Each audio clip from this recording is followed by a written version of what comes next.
We have had some very important earnings, and one of them coming out tonight is Apple, and we are seeing upward movement as of right now. We've seen some crazy things from these earnings, and can earnings overall push the stock market higher? And are we seeing signals that suggest that we can continue the squeeze with some news off of these earnings? So we're going to get into the SPY. Yes, today is where we should be giving you some updated some updated monthly expected moves, but today we are going to be mainly focusing on still this week. And then this weekend, we will be talking about those monthly expected moves and giving them to you guys for the SPY, for the Qs. Okay. So if you are looking forward to some updated monthly expected moves, join us for our Saturday update where we mainly go over kind of the bigger charts, kind of some macro type things that we'll be paying attention to as far as risk goes, as far as continuation goes in the overall trend. I just wanted to point that out.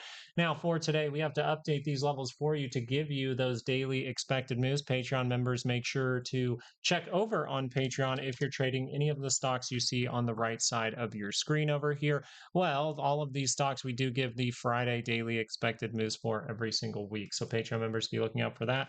But we do have a change in levels here. Okay, so we see that the SPY for tomorrow is pricing in the options market calculation, telling us 724.23 to the upside, 712.55 to the downside. That is your 68% zone. Now, the key thing here for me personally, how I like to view things, how I like to actually potentially even take trades is we're going to talk about the bearish side first. The bearish side is very, very simple here, right? And this is going to be pretty brief because it's if this can curl down, making a divergence point while we're close to the center line, we'll watch out. If this is going to continue to go higher for a couple more pushes, then most likely we will see a bigger move from this MACD that yes, it can set up a divergence point up higher, but you would like to see that extension. You are getting confirmation of that as well. Okay, so the bearish thing here is if the 2 hour curls down, you do have 2 hour divergence actually showing for the SPY on the MACD, actually showing on the RSI at the same time. And that's what leads us into potential daily pullbacks. Now we're going to give more information as far as volatility goes, the VIX, and see what it's shaping up for us, see if it has any matching signals, and we'll be paying attention to that a little bit after we get through the Qs and IWM. But as of right now, the bullish side is more in favor with price action at this moment. We see a curl up by the center line. What does that suggest? And we talked about this on Patreon. Yes, risk is going to be elevated here, but this technically is a decent setup, right? We have a 2 hour chart that's curled down to the center line, and it's very likely to potentially even extend for a period of time. Now, on the second big push to the upside, though, you want to be weary of thinking that something like this is going to come. Instead, we are more likely, and I would say paying usually when we do get a 2 hour to curl up by that center line, what are we looking for? We're looking for next week's weekly expected move.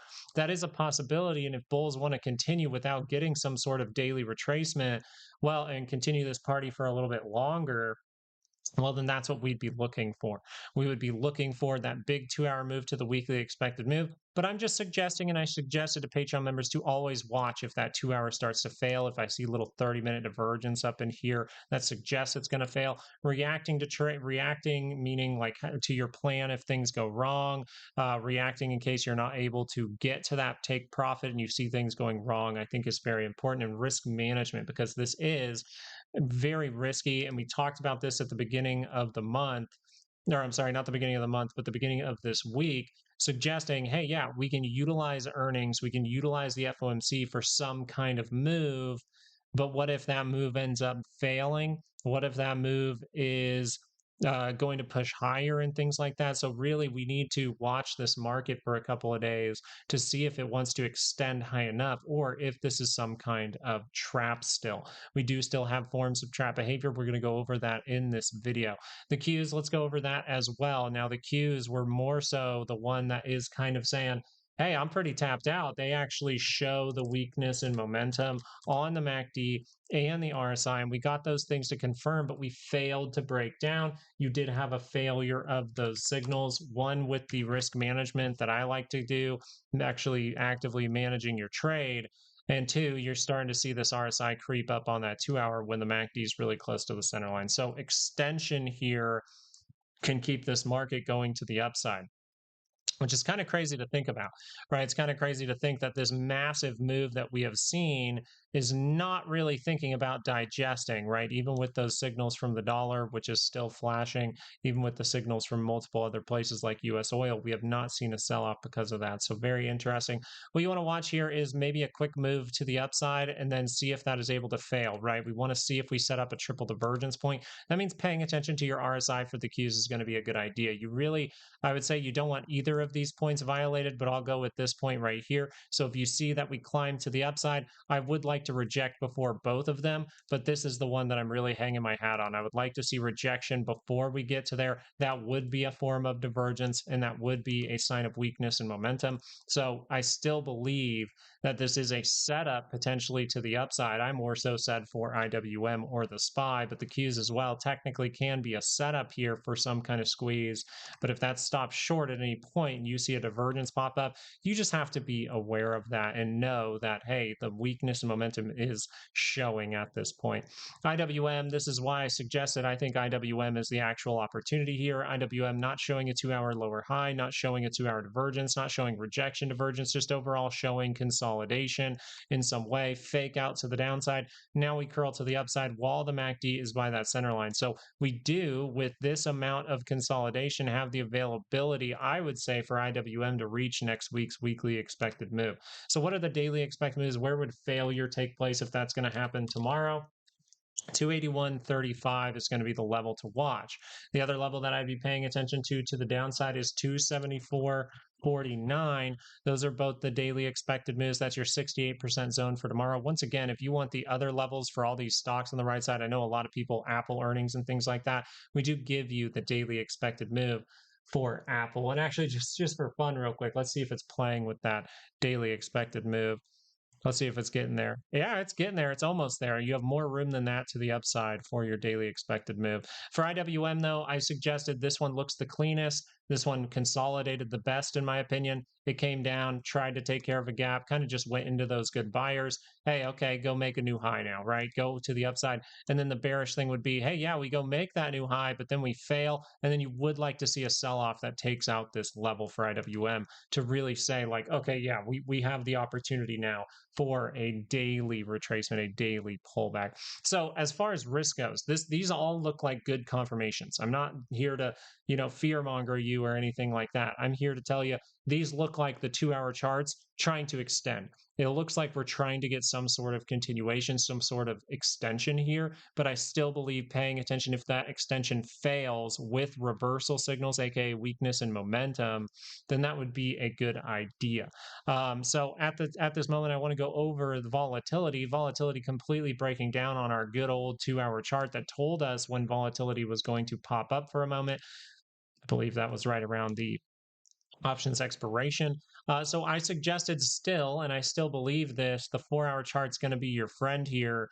We kind of confirmed for a very brief moment and completely failed the next moment. So it should have been a very quick if you were trying to play to the downside. I'm very hesitant shorting short squeezes. So as of right now, that would say we don't have much saying the 4 hour is going to turn around. But if it does, then that's a big deal. And this is where we get into the thumbnail for this video, because volatility is up. Or I'm sorry, volatility was down by more than 10%.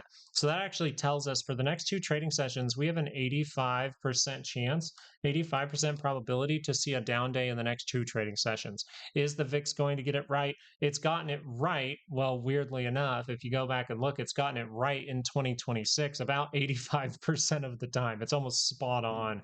I think it's like 83 or 82% or something like that. So very interesting stuff. I think this is your risk signal. Hey, if for whatever reason I don't see reversal signals, meaning we're very likely to get a couple of little pushes and things like that. But I just want to bring this up as your, hey, this is a risky signal. This means like, hey, we can actually turn around what? The daily chart. Now remember that the daily chart here is not, and this is a very much so a breakdown of volatility. So this is all just in case type behavior here. Everything is kind of pointing down here for volatility, suggesting we can squeeze right now. So don't be surprised if you see a squeeze. That would make total sense. But paying attention if the 4-hour does curl up with forms of divergence is very important, because that is still very close to crossing up on this daily MACD for volatility. And what would it lean towards? It would still lean towards what? That lower high, right? We would like to see a daily lower high to really like designate like, hey, This right here is a bottom. I mean, really think about this from a trading perspective and comfortability, right? We made a huge move here. Okay. We were looking at the dollar divergences, US oil divergences, VIX divergences. They were all suggesting a squeeze here. Makes total sense. And since we got unexpected news, it makes sense to land outside the monthly expected moves in the unexpected area. I air quoted, you can't see it. But how much more comfortable would the market make you feel if it just daily pulled back like this and curled to the upside, or daily consolidated? You see this kind of go sideways like this and then curl to the upside, right? I think that's the big point here. Is at the beginning of these stages right in here, I told everyone, hey, I'm going to be patient here. I'm going to wait for the next easy trade. I'm going to wait for a 2 hour pullback. Technically, IWM has consolidated to say this is the next 2 hour opportunity, but I still believe that there's too much risk with that pop in oil for this to just be, yeah, this is my next easy trade. I would rather sit on my hands for a little bit longer, get through that earnings season, see if we get some kind of 2 hour divergence in here. And if we do this, I would feel much more comfortable with the market, even with the Iran narrative, even with the oil narrative going on. If I see the SPY carve out a higher low on the daily, then I see US oil kind of fall off at the same time, that would be a very, very good sign for the market. So from the comfortability perspective, from a perspective of is this trade really beneficial? Does it have a huge amount of edge? I do believe you have some sort of edge here to execute a trade, but executing a trade always comes with what? At least in my book, how I will shout it from the rooftops, every trade should always be considering position size, your risk management, that is kind of tied together. And then with risk management, you want to have at least a plan for if it goes wrong. I'm not someone who personally likes to use stops very often. Um, but for the most part, I would say I actively manage the trade. So I'm kind of like my own stop loss. I'm dictating when I get in and when I get out, and I hope you're doing the same. So overall, thank you so much for watching this video. We need to be prepared for tricks and traps still at this moment. We see that even though the dollar has fallen off dramatically, that makes this move make total sense. We still see that the 2 hours close to the center line. We still see that the 4 hour is close to the center line. So if we can carve these things out, that would be a good thing. And we'll be paying attention the entire time. So you still have elevated levels while we should be down a little bit lower. That does say, hey, there might be some sort of trick and trap here. So just be paying attention to these two signals. If the 2 hour is able to cross back down while it's back below the center or near the center line with divergence, that would actually say, hey, this might just be a trap and they were using earnings to kind of pump the market a little, get people excited. But if the 2 hour is able to extend here, right, we extend to the upside, well, then we can start talking about those monthly expected moves with a nice little Harry Potter. So thank you guys so much for watching. Have a great rest of your day. Have a great weekend and everything. And maybe tune in and subscribe so that you can see Saturday's update video where we'll give you those updated monthly expected moves for the SPY and the Qs. Thank you guys. Have a good one. Peace out.